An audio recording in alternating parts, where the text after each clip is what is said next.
얼마 전에 고질라의 새로운 애니메이션 시리즈를 봤는데요. 꽤 만족스러웠습니다. 오래 기다렸던 작품인데 생각보다 잘 나와서 기쁘네요. 아닌 게 아니라 그간 기다렸던 작품들이 슬슬 나올 준비를 하고 있는 것 같아요. 나홍진 감독이 제작한 태국 영화 랑종은 이제 등급 분류가 끝났고요. 곡성도 15세였는데 랑종은 19세 관람가라는 거 보니까 아주 믿음직스럽네요. 나홍진 감독이 직접 연출한 건 아니지만 곡성에서의 그 샤머니즘에 대한 관심이 이어지고 있는 것 같아 저는 좋습니다. 예고편도 잘 나왔더라고요. 보름 기다리면 볼 수 있습니다. 일전에 말씀드린 아이작 아시모프 원작의 파운데이션 드라마도 두 번째 공식 예고편이 나왔어요. 제가 제일 좋아하는 SF 소설 가운데 하나기도 하고 이걸 영상화하는 게 가능한가 궁금했는데 예고편 보니까 잘 나올 것 같네요. 이건 3달 남았습니다. 다가올 미래라는 말이 부담스럽고 때론 두렵지만 작은 기다림으로 가득 찬 일상은 삶을 풍요롭고 즐겁게 만드는 것 같습니다. 여러분의 시간도 그런 작은 기다림들로 가득하길 바라며 6월 29일 화요일 허중쇼 출발합니다. 허중쇼 1부 첫 곡으로 들려드린 곡 쿨의 작은 기다림이었습니다. 오랜만에 듣네요. 나를 한번 생각해봤죠.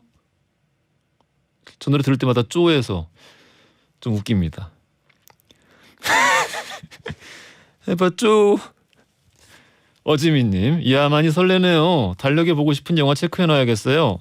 김윤희님, 옹디 우리 BTS가요 빌보드 차트 5주 연속 1위를 달성했습니다. 역대 11번째라고 하네요. 업어주고 싶은데 만날 수가 없겠죠. 너무 기쁘네요. 그런 일이 또 있었군요. 예. 계속 예리를 하니까 이제 뉴스를 팔로우하지 않게 되겠어요. 이유사님, 일요일에 가끔 버스에서 듣다가 오늘은 자발적으로 놀러 왔어요 해주셨고요.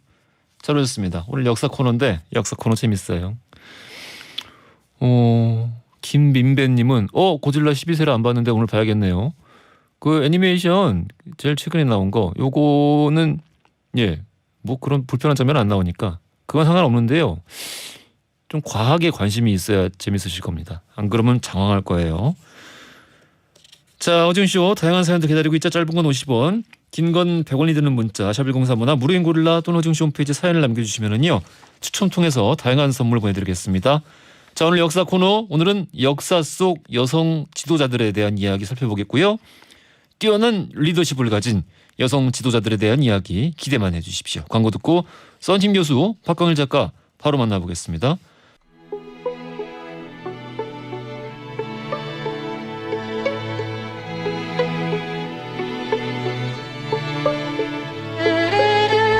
과거 속 역사를 통해 현재를 들여다봅니다.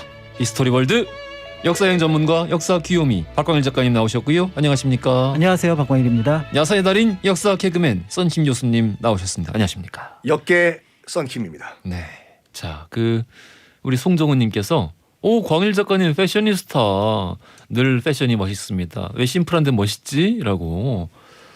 그러니까 약간 이 보이는 라디오를 의식하고 매주 입고 나오시는 것 같아요. 좀 의식을 하세요. 의식을 하세요. 의식을 하시라고요, 교수님. 저보고요. 이게 라디오예요, 이거. 의식을 하세요. 거의 잠옷도 이렇게는 안 입어요, 교수님. 나는 머리에 좀 왁스 바르고 나왔어요, 지금요. 잠옷에 그 속옷에 지금 머리에 왁스만 바르고 나오면 어떡해요. 라디오입니다. 그 매체의 특성을 지키시기 바랍니다. 알겠습니다. 박광일 작가님, 패셔니스타 박광일 작가님. 우리 본격적인 주제 들어가기 전에 아침부터 화끈한 뉴스가 들어와 있어가지고요. 네네. 따끈따끈한 뉴스예요. 인사동에서 조선 금속활자 1,600점이 발굴이 되는데, 이거 시기가 되게 딱 15세기. 시기가 정말 놀라운데요. 예. 지금 나온 게 만약에 말 그대로 가빈자라고 하면은 가빈자가 그러니까. 1434년에 만든 활자거든요. 그러면 구텐베르크보다 앞서는 거잖아요. 그렇죠. 무엇보다도 1443년에 한글을 만들고 1446년에 한글을 반포했으니까 그 사이에 만든 활자인데 지금 한글 활자가 있어요. 그런 면에서 볼 때 한글을 만들 창제 당시에 한글 활자라는 면에서 지금 가빈자는 인쇄된 것만 남아있죠. 활자는 남아있지 않거든요. 예. 그런 면에서 대단한 발견이 될 수 있는 가능성을 갖고 있는 그러면 이제 그런 이게 사건입니다. 보다 이제 연구와 검증이 뒤따라야겠지만 그게 다 완료되고 나면은 세계 최초로 인쇄된 금속 활자는 한글이네요. 이미 이제 우리에게는 직지가 있으니까요. 예. 그래서 이제 세계 최초의 금속 활자본은 직지가 있지만 그리고 또 그 직지를 찍은 걸로 추정되는 활자가 몇 개, 예를 들어 복자라든지 그러니까 그 몇 개가 발견이 됐거든요. 예. 그래서 소수의 어떤 그런 것들을 제외하고 말 그대로 1000개가 넘는 활자로서 어떤 하나의 어떤 책을 만들 수 있는 정도라고 한다 그러면 굉장히 중요한 것이 될 수 있고요. 어쨌든 구텐베르크가 세계 최초의 금속 활자라는 거는 교과서에서 바뀌어야겠네요.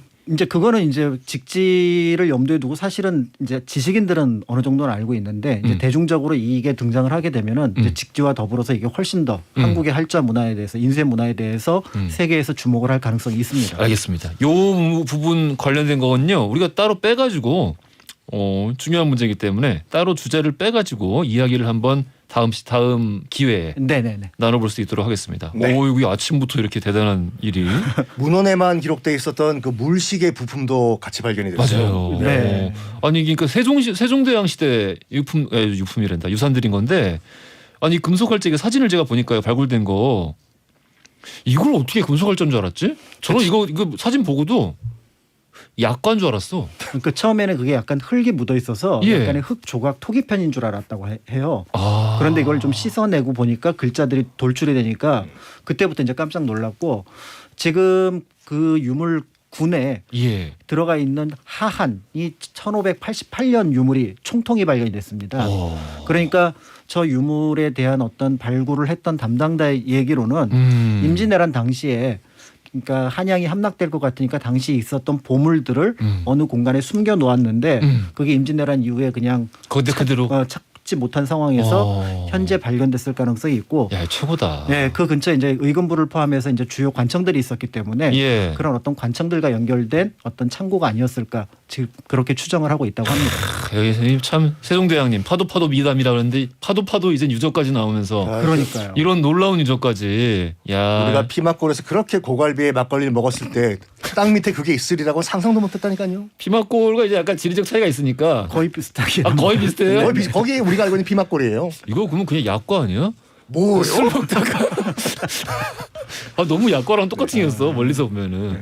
그렇군요. 알겠습니다. 자, 이 부분 다음에 한번 다뤄보기로 하고요. 본격적으로 오늘 역사 속의 여성 지도자들에 대한 이야기를 해볼 건데요. 사실 이게 말이 조금 어폐가 있긴 한 게 이건 뭐 우리가 인지하고 있습니다. 왜냐하면은 지도자면 지도자지 남성 지도자, 여성 지도자 우리가 따로 나눠서 얘기를 하지는 않는데 굳이 이제 여성만 따로 여성 지도자라고 부르는 이유는 사실 이제 그 역사적으로 훑어볼 때 그 네. 수가 적기 때문이죠. 그렇죠. 그래서 근대 역사의 시작 중에 하나가 이제 여성들이 남성들과 동등한 권리, 동등한 사회 활동을 하는 것들의 시작이라는 면과 연결해서 볼 때 정근대 역사에서는 당연히 여성들이 여러 제약들이 있었으니까 그런 면에서 그런 어떤 제약을 뚫고 나온 존재들에 그렇습니다. 대해서 관심을 가질 수 있다 이렇게 보면 될 것 같습니다. 좀 더 많은 역경을 딛고 네네네. 그 자리에서 어떤 정치를 펼친 또 이런 이유가 있습니다. 16년간 독일을 이끌어온 우리 이제 얼굴 많이 익숙하죠. 메르켈 총리가 올 9월에 총리직에서 물러난다고 하는데요. 독일 사상 첫 여성 총리이기도 했고 저는 사실 메르켈 총리 되게 좋아했는데. 왜요?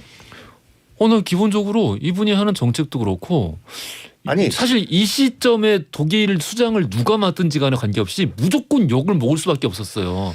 메르켈 총리가 뭐 나름 위대하다고 하면 위대한 것이 뭐냐면은 그 독일 연방 최초의 동독 출신 여성 총리지 않습니까? 예. 그래가지고 통합의 상징이었고 솔직히 쿨하게 사죄할 땐 사죄하는 입장을 보이는 게 굉장히 모습이 멋있었어요. 얼마 전에 아시다시피 1941년 6월 20일이 나치 독일 히틀러가 독소 불가침 조약을 깨버리고 독일을 침공한 날이지 않습니까? 예. 그것 때문에 무려 아니 소련을. 그 구소련이죠. 예. 3천만 명 이상이 죽었어요. 근데 6월 22일마다 메르켈 총리는 푸틴 대통령한테 전화 걸어가지고 미안하다 사죄. 올해도 이제 80주년이지 않습니까? 다시 한번 전화해서 사죄하고 그 전날에도 뭐였냐면 대국민 그 독일 팟캐스트가 있는데 예. 국민들에게 뭐라고 얘기하냐면 대국민 팟캐스트가 있어요? 독일 팟캐스트가 있어요. 팟빵에 있나? 하여간 정말 이런 역사를 갖고 있다는 것 자체가 우리 독일 국민들은 수치스럽게 생각을 해야 된다. 그래서 다시 한번 그 희생자들에게 정말 죄송하다는 마음을 가지고 있고 바로 다음 날 나는 푸틴 대통령한테 전화해가지고 난 또 한 번 사죄를 하겠다. 근데 명확하게 이제 밝혔어요. 그 68혁명 이후에 69년에 독일이 그 당시에 그 운동 진영이 총선에서 다 승리를 하면서 이런 식의 그 독일의 반성을 하는 제스처는 계속해서 이제 역사상 그렇죠. 네. 오래됐어요. 오래됐어요. 늘 반성하고 네. 늘 가서 무릎 꿇고 사죄하고 이거는 69년 이후로는 굉장히 익숙한 풍경이고 저는 거기를 넘어서 메르켈 총리가 처음 총리가 될 즈음에 독일 총리를 누가 하든 욕을 먹을 수밖에 없었는데 이 정도의 지지율을 이끌어내면서 국민들을 대표해 왔다라는 거 진짜 대단한 지도자가 아닌가라는 생각이 헬무트 듭니다. 콜 총리가 자기 후계자를 잘 뽑았어요, 솔직히. 맞아요. 되게 대단한 지도자라는 네. 생각이 들어요. 사실은 대단한 지도자인데 한편으로 느끼는 것 중에 하나가 튀는 정책이 없어요. 튀는 정책이 없다. 그러니까 무난하게 굉장히 갔다. 합리적이었고 아. 그래서 많은 사람들이 이런 방향으로 갈 거다라고 했을 때 그 정책이 그대로 시행이 되는 그런 방식의 어떤 리더십을 보여주었기 때문에 근데 또 국민을 너무 깜짝 놀라지 않게 하는 것도 지도자의 역량 아닐까요? 그렇죠. 예. 그래서 상식선에서 그 상식의 최선을 선택하는 어떤 그런 작업들이 잘 이루어지다 보니까 자연스럽게 이제 유럽 안에서 프랑스와 독일이라고 하는 양대 진영 속에서 독일의 지위가 굉장히 높아졌고 맞아요. EU 속에서 지금 누가 뭐래도 독일이 중심이다. 아직까지 하는 그 거죠. 감자를 손으로 으깨 먹는 데잖아요. 왜냐하면 동독에서 너무 어렵게 큰 그 자란 기억이 있기 때문에 아직 기계 안 쓴다고. 슈퍼마켓 갈 때도 남편 보고 운전하라고 하고 남편 기다리라고 자기 장 보고 들어온 데잖아요. 아, 그런 뭐 이제 서민적인 면모도 인기를 또 그러니까요. 끄는 요소이기도 했고 원래 이제 과학자잖아요. 그렇죠. 물리학자죠. 난 그게 너무 좋아. 과학자 좋아하시는구나. 네, 과학자 좋아해요. 보통 자기가 그 학교 때 못했던 과목을 좋아하죠. 맞아요. 네. 네, 너무 좋아해요. 그리고 이제 또 교수님이 과학이라고 맛있어. 하는 게 합리성과 미래를 바라본다는 관점. 예. 그래서 절차의 어떤 문제들에 대해서 하나하나 밟고 넘어가는 관점이 이제 적용이 된다라는 면에서 그의 정치에 영향을 끼쳤을 거다. 내공이 굉장한 그 분이신 게 뭐냐면 베를린 장벽 딱 무너졌을 때 예. 난리가 났잖아요. 근데 그날이 목요일로 알고 있거든요. 그러니까 매주 목요일마다 사우나에 간대요, 자기가. 근데 베를린 장벽이 무너졌음에도 불구하고 그러려니 나는 오늘 사우나 가는 날이다. 사우나를 평상시와 같이 갔다 왔더라. 아, 그게 어떤 교훈을 주는 이야기인가요? 그러니까 큰 일에 흔들리지 말자. 성킴 교수님은 정해진 날에 꼭 해장국을 드시더라고요. 아, 그래요? 아, 그럼요. 어떤 일이 있든. 그럼 월수금은 해장국입니다. 알겠습니다. 자, 오늘 그래서 본격적으로 역사 속 여성 지도자 이야기 어느 시점부터 가볼까요? 뭐 그냥 한국부터 또 해보겠습니다. 사실 이제 한국에서 여성 지도자가 나오기는 이제 굉장히 어렵습니다. 그러니까 무엇보다도 여성 지도자가 나올 수도 있는데 문제는 후대의 역사를 기록하는 사람들이 전부 다 남자이기 때문에 그들에 대한 기록을 남겨놓지 않을 가능성이 많은 거예요. 그래서 이제 그거를 발굴하는 것, 그다음에 그것에서 폄훼된 의미 속에서 진짜 의미를 찾아내는 것 이런 것들이 굉장히 어렵습니다. 그런 면에서 삼국사기에 아주 희미하게 굉장히 중요한 여성 지도자의 흔적이 남아 있는데요. 보통 우리가 이제 나라를 세운 사람들을 굉장히 높게 평가를 합니다. 아, 그럼요. 그래서 이제 제가 조선시대에 뭔가 관련된 강의를 할 때마다 옆에서 꼭 질문하는 게 조가 높아요, 종이 높아요. 뭐 세조하고 세종이 있으면은 어느 게 더 높아요. 라고 얘기를 하는데 사실은 뭐 역사에서 높다 낮다는 없지만 원래 조자는 나라를 세운 사람에게만 주는 겁니다. 맞아요. 그래서 태조만 원래 그게 적절한 이름인 거고. 예. 그래서 세조한테 세조 뒤에 조 붙일 때 되게 논쟁이 있었죠. 그렇죠. 그거는 이제 예종이 올려주긴 했지만 세조의 의지가 반영이 된 조금은 참남한 그런 어떤 표현이라고 할 수 있는. 왜냐하면 그러니까. 나라를 세운 것과 같은 개우정난이 아니었으면 이 나라는 망했을 거다라는 그런 전제가 게 이제, 깔려 있는 거죠. 예. 그러니까 그만큼 창업을 한 사람에게 조자를 주면서 그를 높여서 부르는데 보통 이런 사람이 중국에는 굉장히 많아요. 국가를 세운 사람들이.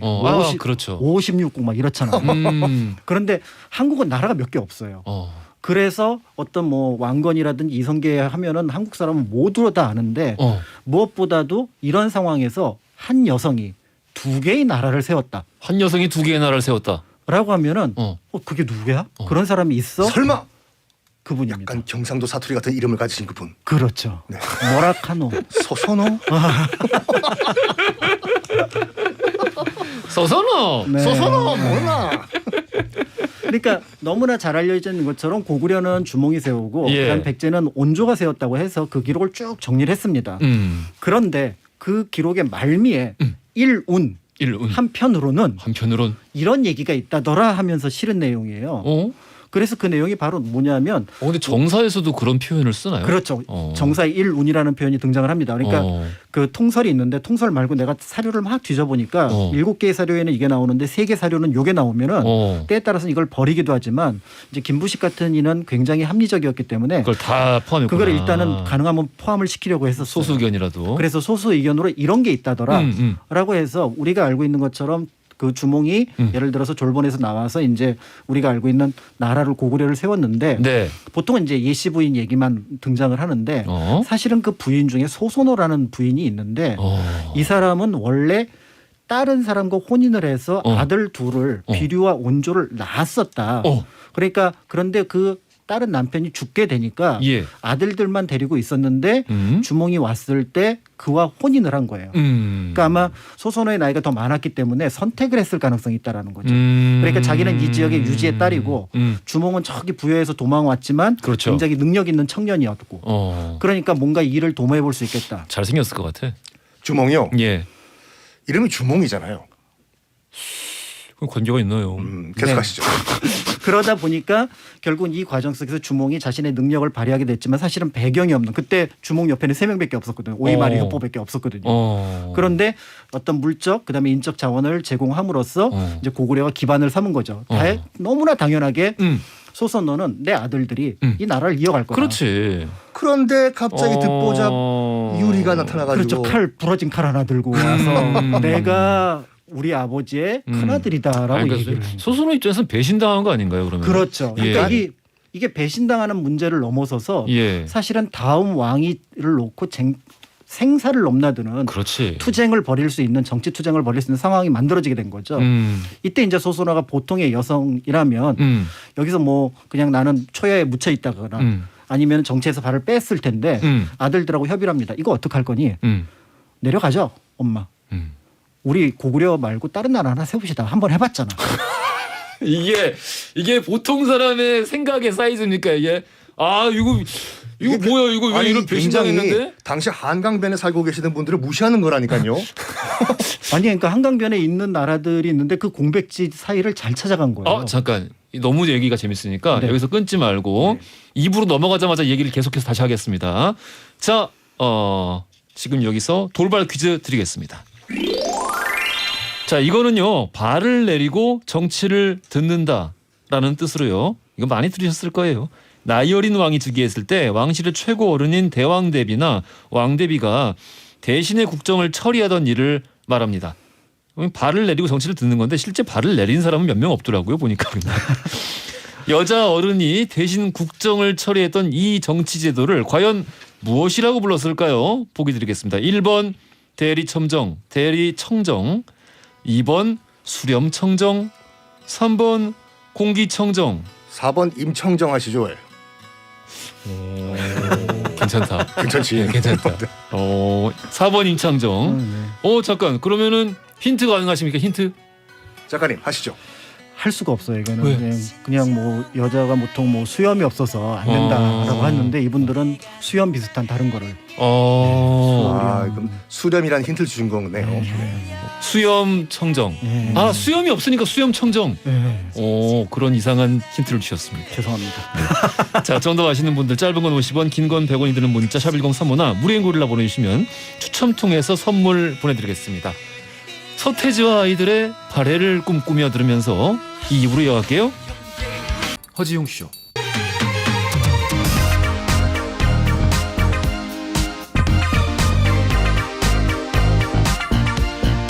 안녕하십니까. 허지용입니다. 안녕하세요. 허지용입니다. 매일 오전 11시 SBS 103.5MHz 러브 FM 허지용 쇼. 세상을 향한 유쾌한 궁금증 허지용 쇼. 자, 출발합니다. 허지용 쇼 2부로 돌아왔습니다. 박광일 작가, 썬킹 교수 모시고 역사 속 여성 지도자에 대한 이야기 살펴보고 있고요. 히스토리 월드는 팟캐스트로도 함께 하실 수 있도록 편집해 놓으니까요. 언제 어디서든 편하게 즐겨주시면 좋겠습니다. 자, 우리 1부 마지막이에요. 소선호 얘기를 하고 있었는데, 자, 네. 소선호가 고구려 건국의 사실 숨은 공신이고 그렇습니다. 실제 소선호 돈으로 다 나라를 만들어놨는데 네. 소선호 돈과 소선호의 어떤 지혜로 그런데 소선호의 아이들이 그 다음 왕위를 잇지 못하고 팽당하게 생겼어요 지금. 그렇죠. 굉장히 위험한 상황입니다. 네. 그래서 이제 여기에서 삼국사기와 그다음에 이제 단재 신채호 선생의 조선상고사가 나뉘어지는데요. 삼국사기는 합리적으로 생각을 합니다. 그래도 주몽이 죽은 다음에 내려갔을 거야. 그러니까 유리가 올라갈 때 주몽은 버리지 않았는데 유리가 버렸을 거야. 이렇게 이제 그러니까 기록을 이제 정리를 했는데요. 조선상고사에 보면 무슨 말이냐. 주몽이 살아있을 때 내려갔다. 그러니까 난 살아있을 때 내려갔을 것 같은데. 그 유리가 그 부러진 칼 갖고 온 것도 솔직히 그거가 내가 친자 스승인지 어떻게 알아요? 그냥 그러니까 명분이 명분. 그냥 주몽이 네. 배우자를 바꾼 거 아닌가요?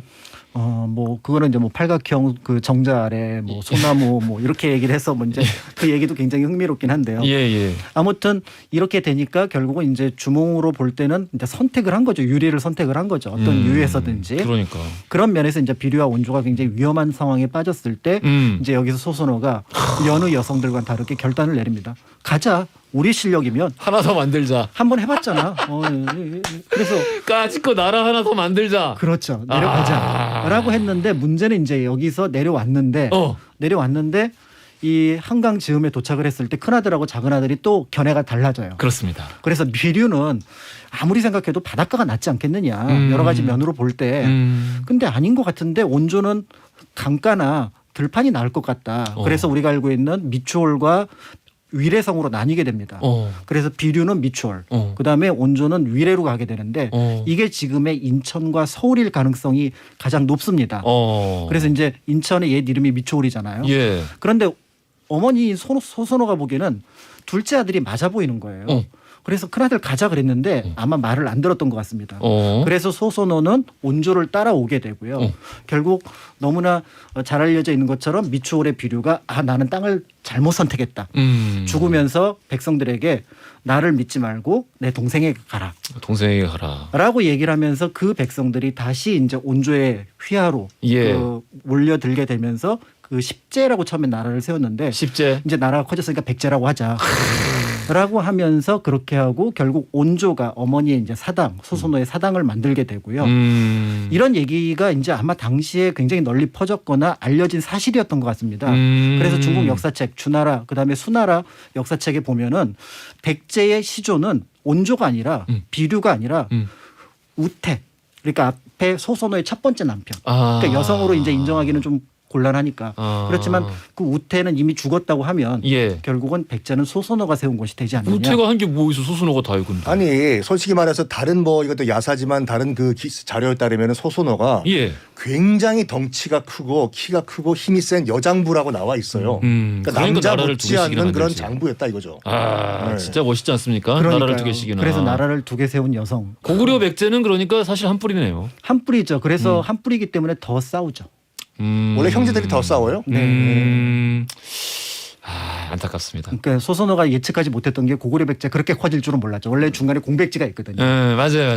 그런데 이제 점점 둘이 강해지면서 공백지가 사라지면서 중간에 공백지 지금 또 함경도를 무시하시네 지금. 소선호. 평안도.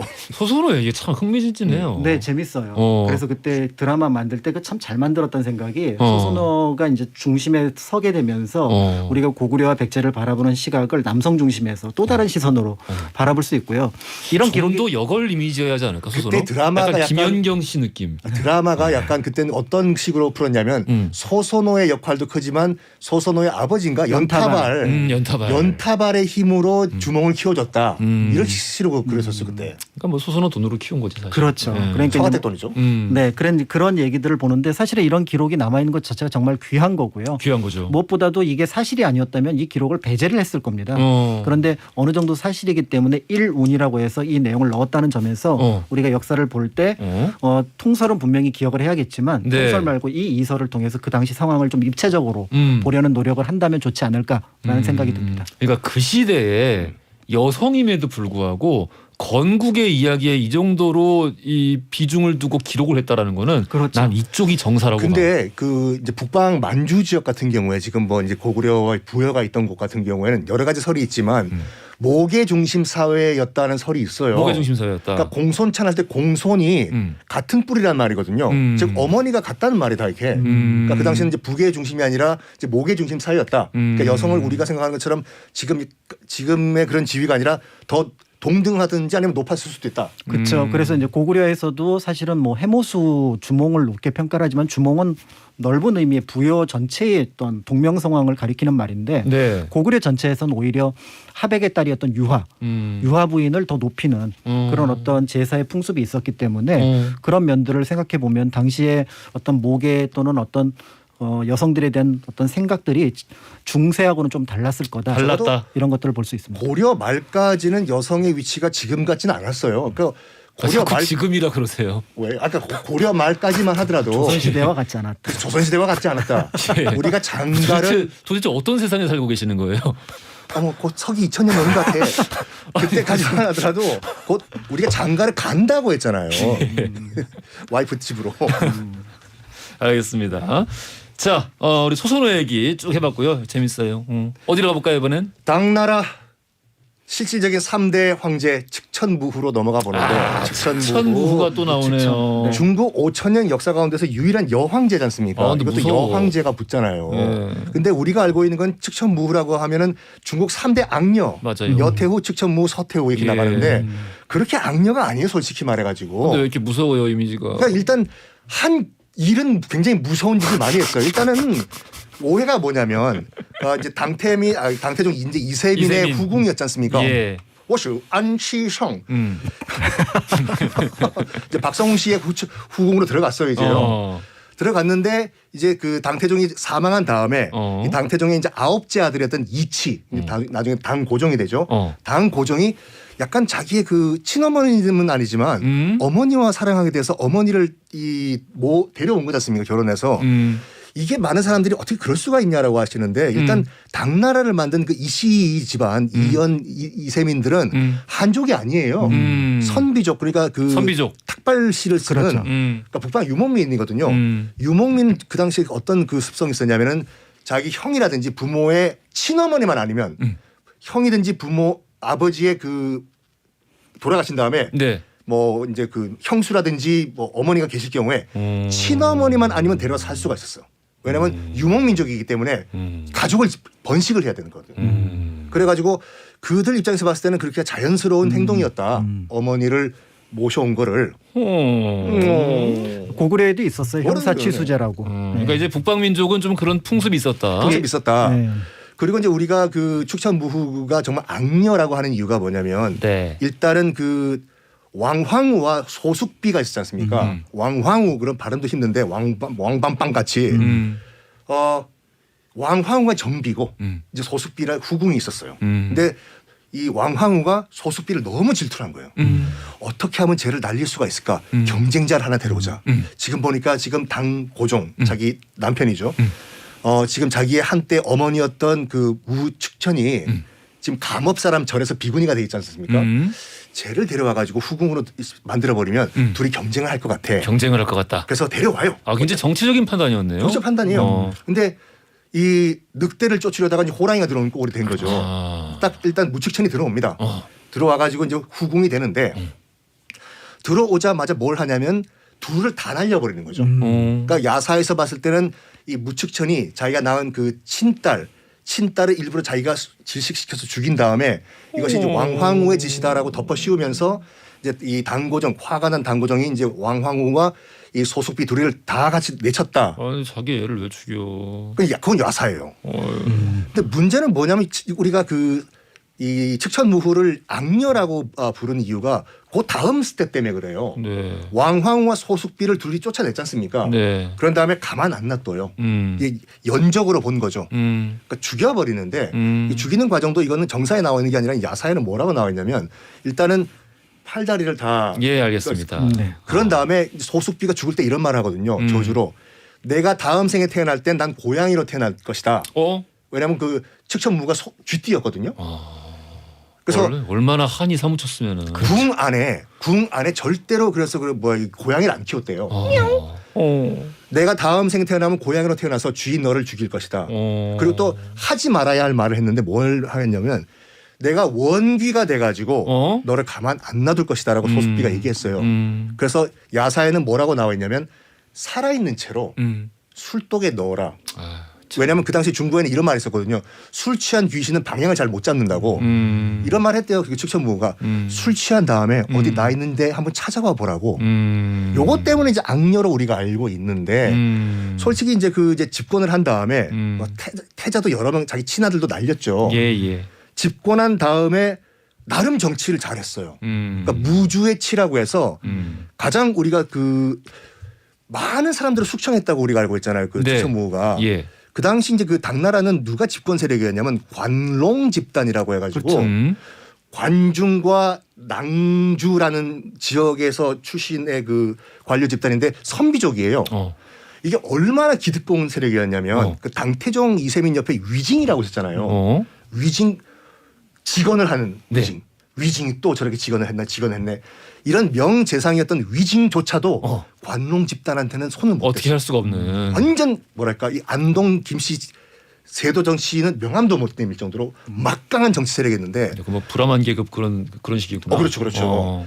이 측천무후가 이제 자기가 황제가 된 이후에 첫 번째 작업이 관농 집단을 싸그리 다 날려버려요. 야, 근데 그건 진짜 하려면 왕권 딱 있을 초기에 해야겠다. 초기에. 그렇죠, 초기에. 그러니까 그거를 이제 역사에서는 잔인한 숙청 다 죽였다 이렇게 나가는 거죠. 두 번째 업적은 뭐냐면은 그 과거 제도가 그 중국 역사상 측천무후 때 처음으로 완성이 됐어요.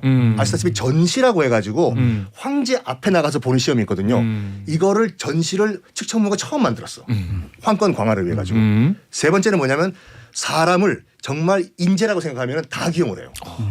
우리가 알다시피 그 적인 걸. 적인 걸. 예. 그 유덕화 씨. 말고 역사 이야기로. 알겠습니다. 네. 적인 거리 하는 말은 다 들었대요. 적인 거리 하는 욕은 다 듣고. 근데 적인 거라고 약간 그런 설도 있죠. 네. 유덕화 씨니까. 유덕화. 역사 얘기. 그리고 적군이라고 하더라도 인재일 경우에는 다 기용을 했습니다. 특히 이제 그 아까 우리 발해 얘기했는데 한참 지금이 때 발해 대조영이 건국하고 막 이런 시기였거든요. 근데 거란족에 이제 이해고란 장군이 있었어요. 그렇죠. 정보석 시조. 이해고가 잡혀왔어요. 거란족에서 전투에서. 그래서 많은 그런 그 이제 그 부하 신료들은 죽이자고 적장이니까 이해고 거란족이니까 그때 이제 적인 거리 정말 훌륭한 장군이다. 죽이지 말자. 그랬더니 측천무후가 그러면 똑같은 지위로 이 당나라의 그 장군 지위를 줄 테니까 나를 위해서 일을 해볼 생각이 없냐. 그거에 감동해서 당나라 장군이 되버리죠. 그래서 요 세 가지 아까 말씀드린 같이 기득권 세력 날린 거, 두 번째 과거제도 정비한 거, 그리고 인재를 다 등용한 거, 정치를 잘했어요. 정치를 잘했다. 정치는 그러니까 그 외부로서의 정치는 잘했는데 궁궐 내부에서의 권력을 잡는 과정이라든지 권력을 잡는 과정에서 이 시대에 피가 없을 수는 없는데 그렇죠. 과정이 좀 너무 잔인하지 않았나 그런 생각이 들긴 하네요. 조금은 후대 역사가들이 무축천을 조금 더 과격하게 표현하지 않았을까라는 생각도 하고요. 왜냐하면 그 붓을 잡는 사람들은 남자들이었거든요. 맞아요. 그러니까 그런 걸 염두에 두고 역사 기록을 볼 필요가 있습니다. 이게 측천무후란 표현도 이게 남성 위주의 유교 사회에서 만든 표현이거든요. 후는 말 그대로 왕이 아니에요. 그러니까 무슨 뭐 한무제 무슨 이렇게 나가야 되는데 원래 이름이 본명이 무측천이거든요. 그렇죠. 그냥 이름 뒤에 후 하나 붙여준 거예요, 이거요. 알겠습니다. 오늘 소선호에 이어서 측천무후까지. 얘기 재밌는데 오늘. 네. 원래 다 재밌어요. 아니야 오늘 특별히 더 재밌는 것 같아요. 그다음. 네. 이 사람이 누구였나라고 할 수 있지만 어떤 의미에서 보면 조선 후기에 굉장히 탁월한 여성 지도자라고 볼 수 있는 분입니다. 네. 바로 효명세자의 부인입니다. 그러니까 효명세자가 굉장히 유명하잖아요. 그래서 이제 순조의 아들이어서 20살부터 23살까지 이제 그 대리청정을 하다가 어떻게 보면은 당시 안동김 씨의 세도 집권기를 돌파하는 하나의 정책으로서 순조와 이제 아들이 손을 잡고 이런 어떤 정치 행동을 했었는데 안타깝게 이제 효명이 일찍 죽게 되면서 우리가 알고 있는 이제 세도 집권기는 그대로 이어졌다. 이렇게 이제 기억을 하고 있잖아요. 네. 그런데 이 세도 집권기가 언제 끝났는가라는 것들에 대해서는 또 국사 시간에 배웠어요. 1863년에 일제시대. 내가 안동김 씨요. 그래서 1863년에 고종이 즉위하면서 흥선대원군이 집권해 결국은 안동김씨 세력을 몰아냈다라고 맞아요. 되어 있는데 예. 아니에요? 이게 그럼 흥선대원군의 역할이었느냐라고 보기에는 미심쩍은 부분이 있다라는 거죠. 그러면은 흥선대원군이 아무리 대원군이라고 하더라도 그는 운영궁에 있고요. 네. 고종은 경복궁에 있습니다. 그러니까 이게 우리가 생각하는 것처럼 섭정으로서 뭔가 정치를 하기가 녹록지 않은 상황이었던 거죠. 그런 면에서 또 흥선대원군이 배경이 있느냐. 그렇지 않아요. 그 당시 왕족이 거의 지리멸렬한 상황이었고 그렇다고 한다 그러면 궁궐 안에서 누군가가 흥선대원군이 개혁 정책을 펼칠 수 있도록 지지했을 건데 지지했을 것이다. 그가 바로 효명세자의 부인이었고요. 보통 우리는 그를 조대비라고 부릅니다. 조대비. 왜냐하면 그 당시에 순조부터 시작해서 철종까지 모든 왕후가 안동김씨 집안이에요. 맞아요. 그러니까 이제 순조가 볼 때도 자기가 안동김씨한테 눌릴 것 같으니까 그 당시 이제 효명의 그러니까 부인 며느리만은 이 김씨와 대항할 수 있는 집안 사람. 그러니까 같은 어떤 강력한 노론 집안이긴 하지만 그래도 좀 왕실에 맞춰줄 수 있는 집안을 선택을 했던 거죠. 그러면서 이 조대비 신정왕후를 이제 왕비로 만들었는데 문제는 이제 젊은 나이에 그러니까 11살에 이제 그 결혼을 하고 18에 이제 헌종을 낳고 하면서 어떻게 보면 평탄하게 가다가 남편이 일찍 죽으면서 신정왕후는 이제 밀려났다는 거죠. 그럼에도 불구하고 자기 아들이 왕위에 올랐으면은 자기가 이제 수렴청정 같은 걸 할 수 있는데 문제는 시어머니가 안동김 씨 예요. 그래서 헌종이 나중에 왕위에 오르고 혼인을 하는데 그 부인도 안동김 씨. 그다음에 헌종이 후사 없이 죽으니까 철종이 왕위에 올랐는데 그 철종을 선택한 것도 순원왕후였고 그 부인 역시 철인왕후도 안동김 씨. 그러니까 자기가 소외되었다고 생각을 하는 거죠. 엉망진창이구만. 그런데 이 철종 14년에 드디어 이제 그 철종 8년에 드디어 이제 그 순원왕후가 돌아가면서 자기가 제일 큰 어른이 돼요. 이때 순원왕후가 무슨 생각을 했을까? 아마 여러 가지 생각을 했겠지만 일단 뭐 안동김 씨로부터 벗어나는 것도 하나를 생각을 했지만 남편 생각을 하지 않았을까. 그러면서 그때부터 이 철종이 아마 후사가 없으니까 물밑 작업을 했을 거예요. 그런 과정 속에서 당시 남영군의 4아들과 6손자. 근데 4아들은 효명세자하고 학렬이 같아요. 네. 그러니까 이제 그건 빼고 6손자 중에서 괜찮은 아이를 고른 게 바로 명복이고 우리가 알고 있는 고종이 되는 거죠. 그래서 그를 선택해서 우리가 알고 있는 흥선대원군 시절에 개혁 정책을 펼쳤는데 실제로 4년 동안이나 수렴청정을 하고요. 무엇보다도 지금 얘기하셨던 과거제, 그다음에 이제 안동김 씨를 몰아내는 것, 그다음에 조세제도 이런 것들을 다 어떻게 보면은 개혁 정책에 넣었던 인물이 바로 신정왕후입니다. 근데 제가 아까 안동김 씨 문제만 좀 미리 해결될 수 있었으면은 그 혼란한 세계 정세에 조금 미리 대처할 수 있는 능력을 기를 수도 있지 않았을까 그런 생각이 들기도 해요. 네. 예. 그리고 이제 무엇보다도 안동김 씨. 효명세자가 경복궁에 몇 번 갔었는데 그걸 기억하고 있다가 신정왕후가 경복궁 중건을 함으로써 왕실의 어떤 권위를 높이려고 했다라는 부분. 그래서 어떤 의미에서 보면 흥선대원군의 개혁 정책의 절반은 신정왕후 조대비에게 있지 않을까. 알겠습니다. 자, 재밌었어요 오늘. 늘 그렇지만 재밌었습니다. 조대비하니까 조PD 생각나네요. 돌발 퀴즈 정답 알려드리겠습니다. 나이 어린 왕이 즉위했을 때 여자 어른이 국정을 처리했던 정치제도 2번 수렴청정이었고요. 당첨자 명단은 선곡표 안에 올려놓겠습니다. 히스토리월드 역사 속 여성 지도자에 대한 이야기 살펴봤고요. 박광일 작가, 썬킴 교수였습니다. 감사합니다. 감사합니다. 감사합니다. 안녕히 가세요. 네. 자, 내일은요. 영원한 깝건 젠더리스 패션의 선두주자 2AM의 조건 씨를 만나보겠습니다. 조건 씨에게 궁금하신 점 저희 홈페이지 이맛에서 한다 코너에 남겨주시면 추첨 통해서 선물 보내드릴 거고요. 자, 끝곡으로 박진영의 너의 뒤에서 준비했어요. 이 곡 들으시면서 저는 내일 아침 11시에 다시 찾아뵙겠습니다. 지금까지 허진이었습니다. 언제나 힘들어하던 너를